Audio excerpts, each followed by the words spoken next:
युद्ध के 5 दिन बाद भी गाजा पट्टी पर इजरायल के हमले बंद नहीं हुए हैं।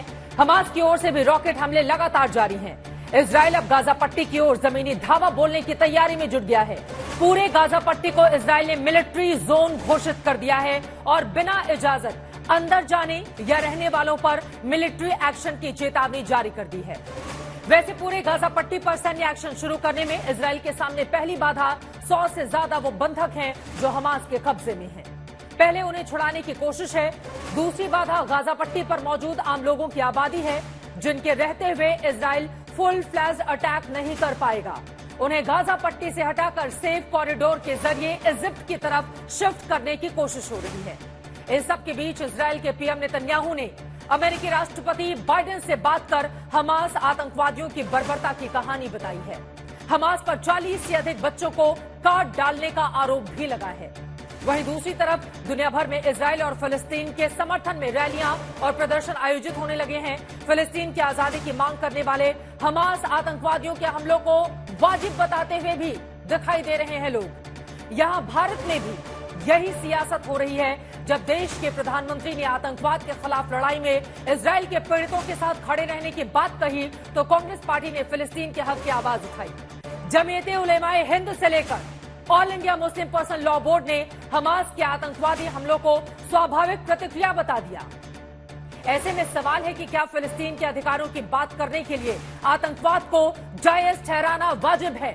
क्या अंग्रेजों के पैदा किए गए इजरायल फिलिस्तीन विवाद का समाधान संयुक्त राष्ट्र संघ के मुताबिक ही होना चाहिए? क्या भारत में इजरायल और फिलिस्तीन के विवाद को लेकर घरेलू वोट बैंक की सियासत भी हो रही है?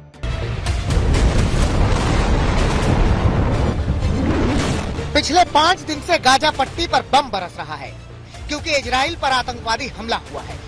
हमास के आतंकवादियों पर आरोप है कि उन्होंने इजराइल के रिहायशी इलाकों पर हजार रॉकेट की बौछार कर दी। इजराइल के शहरों में घुसकर हत्याएं की, बच्चों को काटा, बीमारों को मारा, महिलाओं से बलात्कार किए, नौजवानों को जीप से रौंदा और ये सब करते हुए मजहबी नारे भी लगाए। इसके बाद इजराइल ने आतंकवादियों पर पलटवार के नाम पर जो हमले शुरू किए वो सिर्फ गाजा पट्टी पर हो रहे हैं, क्योंकि हमास आतंकियों का ठिकाना गाजा पट्टी में है। गाजा पट्टी से ही रॉकेट फायर भी हो रहे हैं। इजराइल के 1200 से ज्यादा लोग मारे जा चुके हैं। गाजा पट्टी में भी 900 से ज्यादा मौतें हो चुकी हैं। ये सिलसिला अभी जारी है और इसके शिकार वो बेगुनाह लोग हो रहे हैं जो सीधे तौर पर इस जंग में शामिल भी नहीं है। यही वजह है कि दुनिया भर में इस युद्ध को लेकर प्रदर्शन शुरू हो गए हैं। मजहबी दहशतगर्दी से परेशान दुनिया के कई देश इजराइल के समर्थन में हैं। वहाँ इजराइल के पक्ष में प्रदर्शन हो रहे हैं। बड़ी संख्या में ऐसे देश भी हैं जो फलस्तीनी नागरिकों के लिए इंसाफ की मांग में प्रदर्शन कर रहे हैं, और तीसरा पक्ष यूएन मानवाधिकार संगठनों जैसों का है जो फौरन युद्ध खत्म करने की शांति बहाली की मांग कर रहे हैं। दुनिया भर की तरह भारत में भी इस विवाद को लेकर तरह तरह की राय है। भारत सरकार ने इजराइल पर हुए आतंकवादी हमले के पहले दिन ही इस तरह के हमले की घोर निंदा करते हुए पीड़ितों के साथ खड़े रहने की बात की, तो जमीयत उलेमाए हिंद और कांग्रेस पार्टी ने फलस्तीनियों के फिक्र जताते हुए युद्ध रोकने की बात की। 2 दिन बाद इजराइल के पीएम की ओर से पूरी जानकारी दिए जाने के बाद पीएम मोदी ने आतंकवाद के खिलाफ लड़ाई में साथ खड़े रहने का वादा किया, तो मुस्लिम पर्सनल लॉ बोर्ड से लेकर दूसरे राजनीतिक दलों ने फिलिस्तीन के समर्थन की बात कही। हमास के जो घटनाएं हैं, आतंकवादी घटनाएं हैं, उसका देश विरोध करता है और कांग्रेस का चरित्र है ये, वो हमेशा आतंकवादियों के साथ खड़ी रही।